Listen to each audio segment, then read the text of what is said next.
Bonjour, cher Père Français, mon nom est Robin Béliveau, agent pastoral à la catéchèse et au catéchuménat. Et aujourd'hui, c'est le 30 septembre 2021.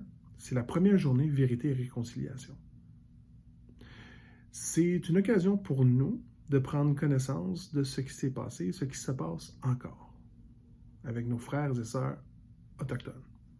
Bon, le but de la vidéo, c'est pas de se culpabiliser, vraiment pas, mais plutôt de prendre conscience de ce qui a été fait et ce qui est encore fait. Certains d'entre vous vont dire, oui, mais les pensionnats autochtones, ça fait tellement longtemps. Mais c'est pas vrai. Les derniers pensionnats ont été fermés il y a à peine 20 ans. Et les Autochtones d'aujourd'hui vivent dans des réserves où il y en a plusieurs que, depuis des années, ils ont des avis d'ébullition d'eau avant la consommation. On retrouve aussi dans les réserves des taux de suicide plus élevés qu'à la moyenne nationale, des taux de violence conjugale plus élevés qu'à la moyenne nationale. C'est quand même intense. Et aussi des taux d'utilisation de substances illicites plus élevés que la moyenne nationale. Prenons conscience que ça ne devrait pas avoir lieu. L'être humain ne devrait jamais être réduit à ce niveau-là. Et que ça ne se passe pas juste parce que c'était comme ça. Non. Il y a eu négligence. Il y a eu conspiration. Et malheureusement, nos gouvernements et l'Église ont participé à ces situations-là. Mais qu'est-ce qu'on peut faire aujourd'hui?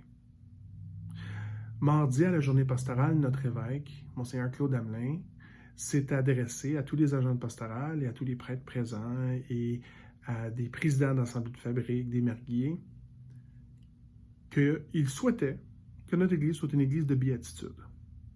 Pas seulement en parole, mais aussi en geste. Que cette Église prenne exemple sur Jésus et que nous allions vers tout le monde qui en a besoin et que nous travaillons ensemble. La journée de la vérité et de la réconciliation est une belle occasion de pouvoir prendre une première étape vers ça.